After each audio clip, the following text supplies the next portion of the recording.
Hello, welcome to Happy Hour with Honey. I am your host, Honey, and this happens to be my very first Happy Hour with Honey, and I'm super excited. One of the women happened to be one of my childhood friends, schoolmate, Nicole Johnson. For those of you who may know me, yes, I'm going to do a shameless plug. Honey's Closet every Tuesday, 8 to 9 p.m. Pacific Standard Time on all social media. Miss Radio Host, that's MS Radio Host, and on YouTube, Honey's Closet. So, before we get started, we are filming live from the amazing Naughty Pig in West Hollywood on Sunset. And the owner, Justin, which happens to be a Honey's Closet sponsor. And we have some amazing food, amazing drinks. Please come out. Happy hour is every day from 5 to 7. And then Saturday and Sunday, noon to 4. So without further ado, let me get started with my amazing guests. Today I have a group of women who are not only filmmakers, they're producers, they're writers, they're directors, they're actors. They carry a crown of all things. It is the Brilliant Women in Film. Hi, I'm Joan Montrell, and I'm the visionary and film program director, program developer, as well for Brilliant Women in Film. I have my own production company, which is Wisdom Productions, over 20 years. We came about because we had a lot of filmmakers that were doing their thing in Houston, Texas. And so it is a vision of mine to have the women together and making history and actually upgrading to, getting the credit that women deserve as filmmakers. So I'm proud to say that. Hi, I am Nicole J. I am a part of Brilliant Women in Film, and I also have Real Talk Chronicles, which is a talk show that I created, run by Houston Media Source on all PBS channels. And I'm also a writer. I've directed 2 films with these beautiful ladies, and actually 3, because we just finished one that Kata co-headed. Hey you guys, my name is Relaxa Shinsing, also known as Roxy. I am a TV personality and I do a lot of different things. I guess I like to say I like to dip and dab on things. I am a hairstylist, makeup artist, actress, producer, and I'm just so thankful to have this opportunity to be a part of BWIF with Brilliant Women in Film. I am Nicole, spelled K-N-Y-C-O-L-E, and I am a script writer, I am a producer, and I am a director. I've done 3 of the films with Brilliant Women in Film, and let's see, I have my own film company called Remarkable Films, and as well as Remarkable Script Writing Service. What stands out the most to me is that it's a platform that gives women to really express themselves to their fullest without any limitations, or you can't do that because, and also we push each other to strive more and do more. Yes, I am a scriptwriter, but I've been gently pushed by my sisters to become, a director. And I appreciate that because it's letting me, I don't have to be a master of everything, but kind of be a jack of all trades. And that's one thing that I really appreciate about this group, that we push each other to do more and be more. Awesome, that's amazing. So basically, I can make a film. Yes. And y'all gonna help me out. Oh, yes. Because I got some good ideas. Yes, from beginning to the end. From beginning to the end. You got me? Yes, that's what I'm talking about. So, exactly when did the Brilliant Women in Film come together? Like, who was it? One person, 2 people, everybody? How did you guys form this amazing group? Well, it's like an upgraded ministry from 1967 called Sister to Sisters. I would have sisters go around and perform stage plays in low impoverished neighborhoods. And so when I got here to Houston as a result of the storm in 2005, I said, well, hey, after I've done a couple of films and web series, I said, hey, there are a lot of talented women in Houston.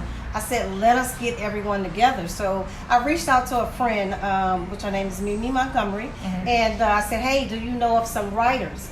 So she said, yeah, I do. I said, well, tell them to come to the meeting that I want to put on so I can tell them about this brilliant idea that I have. And that's how we came together. So we gathered up some writers. We started the Writers Room, which is free every month for writers and free to the public. And then once we did that, and then my goal was to teach women how to run a full production. And that's what we do. Most of the women on the team have done everything in the field, from craft services to directing. So we're just constantly upgrading. How did this happen? Something you always wanted to do? How did it fall in your lap to do this? For 10 years, I actually did stage plays in New Orleans, Louisiana. Okay. And once I got to Houston, I wrote my first web series. I co-partnered with Lamarcus Tinker called Bayou City. And then the rest was history. Then I did a short film, and then after that, I started writing for feature films. And so that's how we came about. And then when I met these young ladies, then it just took off like fireworks. Now, how did you guys meet? I was on the set that I just happened to go on, met a young lady there, and so she said, hey, you like this lady named, Joan, I know you're gonna like her. So connected through social media, and then I went to the initial meeting that we were gonna have before we were bringing women in film. We were just trying to have a meeting of the minds.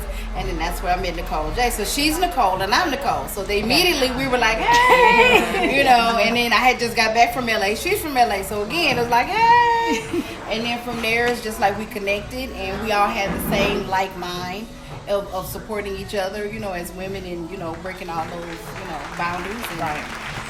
Yeah, and actually how I got involved is I was doing one of my talk shows, and one of my guests, she came to me and she said, you know what?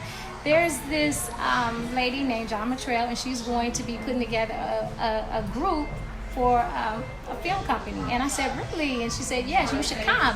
And so when I came, and Joan did her presentation about her vision of what she thought of filmmakers, I was like, yeah, count me in.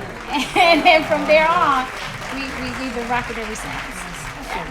I've been knowing Miss Joan for many years, since in my childhood years, and how I came across these two beauties is through Miss Joan. And when she told me her idea for BWIF, I was like, oh my gosh, I want to be a part of it. I'm super excited, and I've had the opportunity to be one of the spokespersons for BWIF, which I love. I love y'all. And you've also actually been one of her films, though, right? I actually helped produce Beyond the Vows. You guys need to go see it. Oh, Check yeah. it out. Awesome. And it's in theaters. Yes. So, for everybody who's watching, especially young women, because we have to uplift each other and especially our youth. Yes. So there's a lot of young filmmakers and producers and directors out there. What is your advice to them on how to get started? Because if they don't get the right representation, it can be they can get led the wrong way. So what is your advice to getting these young women in the right direction? Well, for one, they should come and join and check out Brilliant Women in Film on www.brilliantwomeninfilm.com, because we actually have students that we are training to, create their own films. And we actually have 3 students with us today that we're going to have join us later. But, is it 4? I'm sorry, 4 students that are going to join us later. But, so basically, and I want Joan to tell a little bit about the training program that we have. Yes, my first movie, oh my God, it's for the young people. So we're Brilliant Women in Film, and this one here is Brilliant Youth in Film. This class is going to actually teach them how to write a script, produce a script, production, from pre-production to post-production, actually film their own movie, and then we're going to go ahead and show it to the entire class after they're finished. It's a 4 to 6 week program, and it starts on June 29th. And it's 4 weeks. So, we're going to have a ball with these young people, because we know that there's a lot of filmmakers out there, and we want to make sure they get all the experience, at least from us, because we do know what we're doing. And that's for the youth, but then we also have students as well that are adults. I was going to say, what about us follow older? us. What about us older people that want to make a movie? Yes, we do. Yeah, so. And actually, and they'll tell you more about their experience when they come up, but they have started off as actresses, and now they're doing PA work, and they're also writing scripts right now and getting ready to do their own film. And so with the help of Brilliant Women in Film, they were able to come through. So no matter where they're at, they can call you up, hit you up on your website, and become a part of the brilliant women. We meet you where you are. We meet you where you are. Really? We meet you where you are. Now, one thing that's really great about us when we do our give back, our community, which is the writers' room that we offer once a month for free, you leave with homework.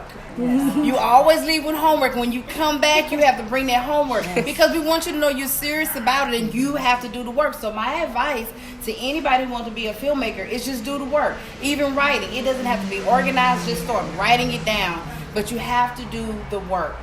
Yes. And we lay out the plan for them. We give them specific instructions on how to do it. And so, like she said, we do it every month for free. They come in, we start them off. And now actually we're getting ready to schedule specific times where they can come in, depending on if they've already started, then they can come to step 2, and then we'll move them along until they finish their production. And most of our members have joined because they came to the writers' room and said, you know what, I want to go further than that. I want to actually get into production. And that's how most of them have come to join BWIF. So what does a person need? Like, can just like the average Joe be a filmmaker? Like, can I come and do a film? Like, If you have a vision, Passion and desire. a passion, desire. Our That's the motto is foundation, no right? story should go untold. that's our motto. Who inspired you as a director? I would say because it goes further back, so it would be Tyler Perry. Because Okay. I started doing stage plays. I mean, for over 20 years I've been in this, and so Tyler Perry was my first inspiration to doing something See, like now that. see, she must be young because if you had you asked me who inspired me, I'm gonna tell my age. Like Cecil B. DeMille or whatever. I'm a huge. Even today, I do not watch too much anything that's color TV. It's all black and white movies. Right. So I love old school. Turner Yeah, I'm like that too. Turner. Betty Davis. Yes. My favorite Yes. actress. I love Betty Davis, Yes. and his name escapes me. Robert De Niro is my favorite, but if I have to go back, what is his name? Sidney Poitier? No, Okay. it's back. He's like, what's his name? Oh my God, what's his name? I can't remember his name, and I love him. No, Did you say Kojak? no, it's back further than that, back in the 30s. That's way before my time.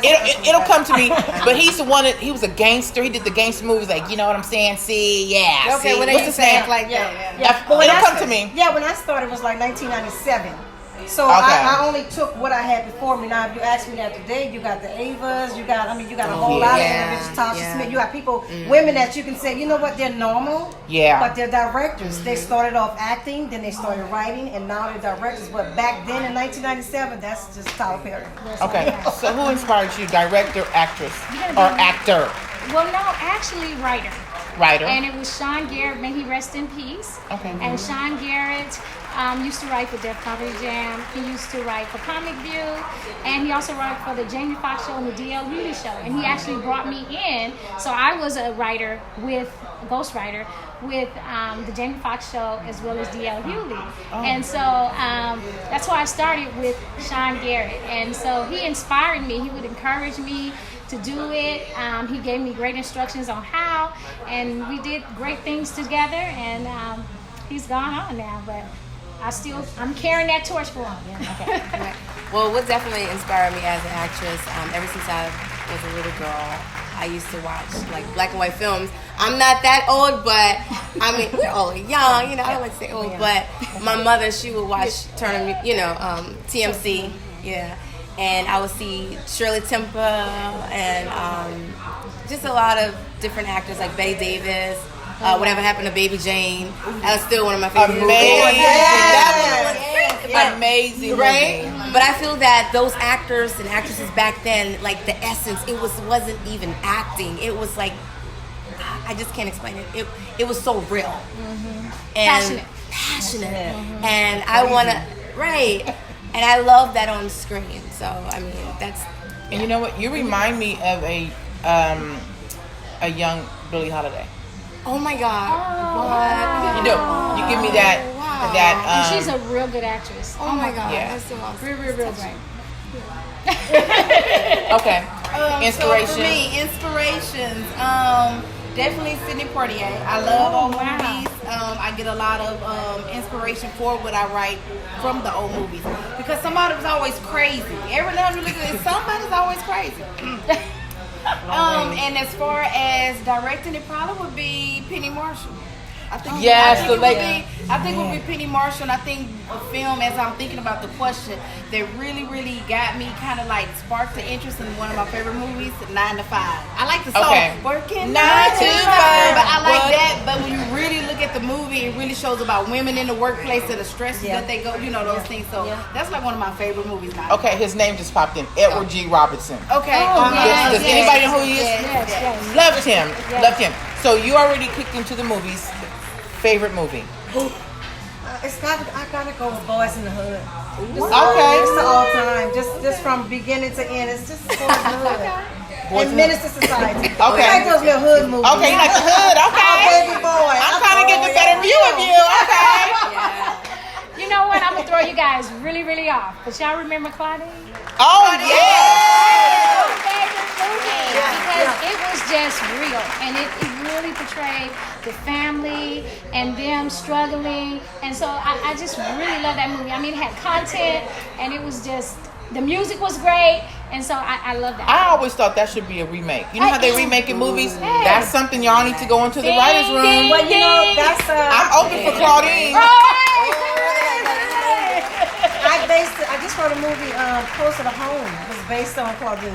Okay. Yeah, she's a social worker, and she would actually go into cases, deal with cases, and one just happened to be her own. She was Okay. with a child in foster care. But that's where I got that movie from. Okay. Closer to Home. I didn't know that. Yeah. I would have to say, and it's still my favorite movie, and I cry. I don't care if I watch it 100 times. It's that part when she's laying, she's on her mama casket. I already know what you're yes. saying. Imitate the life. It's like, sorry, mama, that hit home because Yes. we still deal with racism Imitation today. of Yes. Imitation of Life. That is an amazing movie. That's the best movie, yeah. Yes. Let's see, for me, I said 9 to 5, but probably my favorite of all time, 5 Heartbeats. Oh, yes. I gotta fight for my Now, see, I'm feeling How does it old feel to be because educated? I have a few. Imitation of Life is definitely one that I cry all the time. The Green Mile is my favorite. I can watch that over and over. But I'm gonna tell you another one. He had two. To Kill a Mockingbird. Yeah, that was good too. That was real good. Yeah. Amazing movie. Amazing movie. And I would have to say my favorite actress of all time, hands down, is Betty Davis. Yes. Yeah. Oh, she is so. And then of course, Robert De Niro does no wrong to me. Yes. Okay. Does no wrong to me. So if you guys have the opportunity right now, I came to you and said, look guys, I can get you anybody you want to work with. Anybody. Who would you say? I would say Ava, whether it be a director, whether it be an actress, whether it be a writer, she's flavor. Cicely Tyson. Oh. I would love to do an old Have school you movie. seen with her? some- Yes. Yeah, Oh my she God. looks- Yes. And Hey. she still has it. She still has it. Yes. And I love her. And I just think that she brings so much history for us as women. And she just, her skills are out the door. I mean, I probably wouldn't be able to even direct the movie because I would probably be just, But yeah, I would love to work with Cicely Tyson. Halle Berry. Oh, okay. I want to work with you, Mom. Okay, Hallie. That's what I'm saying. Hallie. Hit us up. And for me, it would be Regina King. Because she has been my friend since she was Brenda on 227. She don't know it, but we were friends when she was Brenda. So, we have a And you know what? When she won, Yes. you talking about somebody who cried. Yes, because you So grew well up with Brenda. deserved. Because she's been in the business for so long. And when they called her name, I'm telling you, I was in full blown. deserved. Oh, well, Yes. shout out to her. And Amazing. her speech was amazing. Amazing. Yes. Amazing. Amazing.